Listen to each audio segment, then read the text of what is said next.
Welcome to my channel. My name is Lauren and I am self-converting my Ram ProMaster to live, travel, and work in full-time on the road. In today's video, I will be showing how I installed 2 bunk windows by Peninsula Glass that I purchased from Motion Windows. Note, there are time codes in the timeline of this video so you can jump around to different sections. Also check the description box below for links to products and tools I used for the installation. Before starting with the installation of my 2 bunk windows, I'm going to share why I chose to do windows and also share some common brands and styles that you can choose from in the market. Personally, I chose to do 2 bunk venting windows across from each other so it will help create a cross breeze to prevent it from getting too hot and stuffy in the van. Secondly, I wanted more natural light so that my van would feel more like a home and less like a metal box.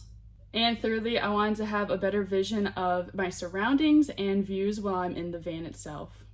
Now, some people may look at the pros I just named and also twist them and make some cons out of them, things like having less privacy because of a window. So to combat that, I will be having either curtains or window covers that I can use when I would like some privacy and I'm in a busy area with other people around me. Another thing to note is that the more holes you cut into your van, the less insulated it will be. Is it enough that it's a noticeable difference? I don't know, but that is just something to be aware of. The last thing is if you decide to install multiple windows from different brands, that the tint of the windows may not be the same across the board. Some common window brands that you can purchase from includes Motion Windows, which is where I got my 2 bunk windows, Van Windows Direct, and C.R. Lawrence. So common window styles includes a solid window, a venting window with a screen, a push-out window, and then also a T-styled window. Now, before cutting and making holes in your van, please be sure that it is exactly where you want it and need it, and you don't make the hole too big. Installing windows can total your van if you make the hole too big, so proceed with caution and have really good attention to detail. With that, let's get started with the installation. These are the products and tools that you'll need. I have 2 bunk windows for my driver and passenger side wall from Motion Windows by Peninsula Glass. I have my Rust-Oleum Stop Rust primer and protective enamel, a stir, a foam brush to apply it, painter's tape, safety goggles, expo marker, metal file, a chisel, a hammer, liqueur thinner, measuring tape, a drill with drill bits, a jigsaw with Bosch T118B jigsaw blades that are meant for cutting into metal, the 409 cleaner, microfiber cloth, ladder to stand on when I'm cutting a hole into my van, the broom, and the vacuum for cleanup. So I just opened up my Motion Windows for the very first time. As you can see, here's the window, and then it also has the frame that comes off. This is going to be what you're using to trace your template. And then it also came with the foam to seal it and then the screws to screw it in. Since my window is going to be going right there, I have to remove this support beam in the middle. To do that, I'm going to take a chisel and a hammer and hit those tabs out, those 4 corners, and then take something to scrape behind this to loosen it up from that glue to remove it.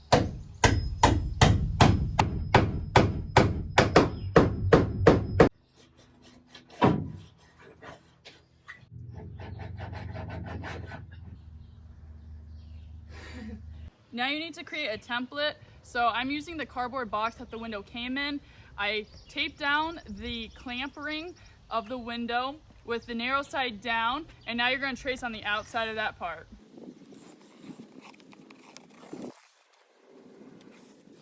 Now when you cut this template out, I would recommend using a straight edge for the straight parts of this window.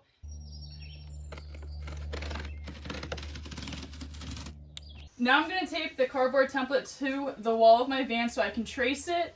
When you're trying to determine your location, keep in mind upper cabinets, your bed, and other things that are going to be in the way.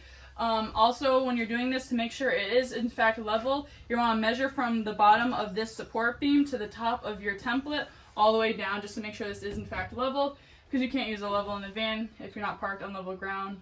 Here I'm determining and marking the center of this panel. Then, I lined up the center of my cardboard template with that line. Now I am measuring from the bottom of the support beam to the top of the template in 5 spots to make sure it is level before tracing my template. So now that the template is traced onto the van, you're going to have to start drilling some pilot holes. So you're going to be doing that in 8 spots from the inside of your van, where the straight line meets the curve of your template. So one there, and then the same thing for every other corner. I would recommend holding a vacuum with one hand as you drill with the other to catch any metal shavings created. Now I've brought the template to the outside of my van. I'm going to tape it up. So I'm using those pilot holes I just did as a reference for the corners.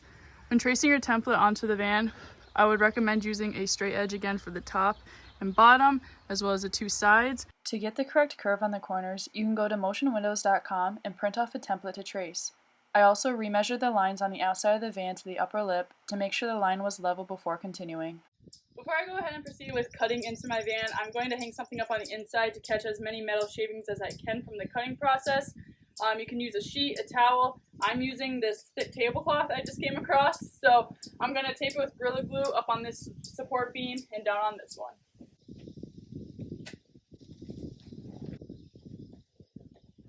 Okay, this is all taped up. Also be sure to close any windows and doors before you start cutting so there's no wind in here that might disrupt this.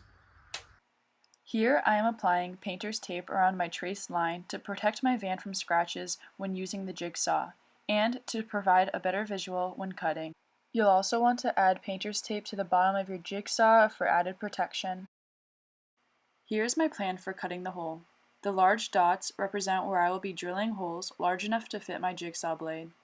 Starting in the bottom right corner, I will cut upward to the next hole, then I'll add tape to the cut to prevent vibrating. Next, I cut the bottom starting in the bottom right corner and going to the upper left corner while applying tape as I go, and then finishing the top cut starting in the top right corner and going left. Safety glasses always.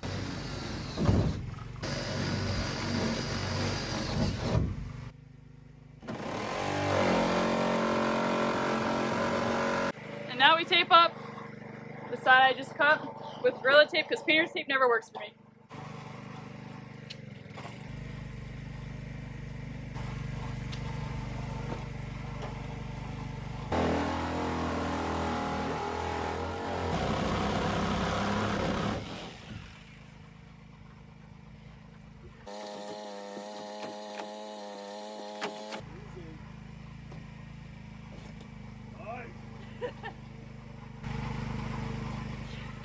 I forgot to record the next step, so I'm stealing footage from the install on the other side. Using a metal file, clean up the edges of the cut and remove any sharp pieces. Then, dry fit the window to make sure it fits before proceeding. That is perfect. That's perfect. Now I'm applying the Rust-Oleum Stop Rust Clean Metal Primer to the cut I just made. I find it easiest to apply this with a foam brush. I also kept the painter's tape up to catch any drips that may happen. Primer is dry, so now I'm putting on Rust-Oleum Stop Rust Protective Enamel. While that dries, I'm going to remove the tape and then also go on the inside of my van and remove the tablecloth I used and clean up any metal shards, and just do that to kill some time when this is drying. After you have drilled your pilot holes and cut that giant hole out of your van, you need to make sure you clean up those metal shavings very, very carefully. Any small amount of metal shavings will cause rust. I used a broom, a vacuum, a microfiber cloth, and an all-purpose cleaner to go around and clean it up. Now be sure that you go ahead and clean every aspect of your van, because while you're cutting, the van's vibrating, some breeze might be coming in, and those metal shavings are very light and will fly around in your cargo area and go anywhere. They're not just going to fall right where you're cutting. So a special call out that I found a lot of metal shavings was this support beam. So this one going across underneath the window where I cut it, there was a lot of metal shavings that fell into these holes. Another important thing to call out is when you're doing your rust prevention, you need to also apply the Rust-Oleum Stop Rust Clean Metal Primer and the protective enamel to the area that you remove those 4 tabs in the very beginning to release that support beam. So when you went ahead and chiseled out those 4 tabs, it exposed some metal. So you're going to want to apply that Rust-Oleum there. As you can see, I did that right here, just to cross your T's and dot your I's and really take precaution to rust. Okay, so before we can go ahead and install the window, you have to take lacquer thinner to it because these edges are powder coated. So you want to remove that with the lacquer thinner. So I'm going to apply it to a microfiber cloth, clean up just around the edges right here before I go ahead and apply that double-sided foam.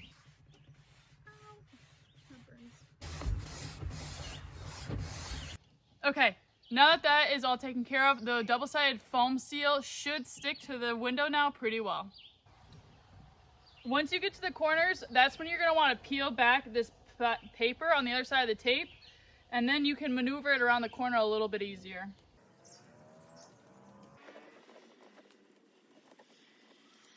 If the tape starts sticking to your fingers, I just lick it and wet my finger a little bit. That way I can push on it and my finger won't really stick to it. Once you get to where you started, right here you can see that's where I started, you're going to want to have this overhang a little bit so that it seals it better.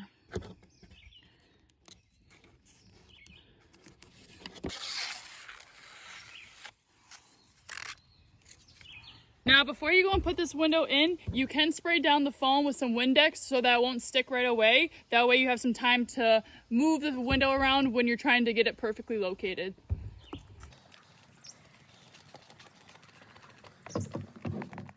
For the last step, you will need one other person to help hold the window on the outside while you screw the clamp on the inside. So, I grabbed my little brother to lend a hand. When installing, you will see a Motion Windows logo on the window. That way you know which way is up and which way is down based on the writing. On the inside, insert the clamp ring. You'll notice the clamp ring is not a complete oval as it separates on one side. I put that part at the top of the window. I began by loosely screwing in the screws provided. I did about every 4 holes as I worked my way around the window so there would be even tension everywhere. After each hole had a screw, I went back through and tightened them up. The person on the outside needs to press in the area where you are screwing for the best results. So to open it, you just got to unlock it, pull this open, and then you have a screen here. And say my dog wants to stick his head out the window, I can open that and he can put his head out. Then I started the entire process all over again on the other side.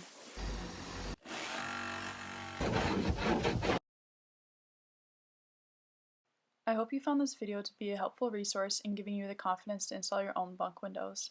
Tune into my next video where I'll be sharing how I installed a window on the sliding door. Until then, thank you for watching and I'll see you next time. Bye for now.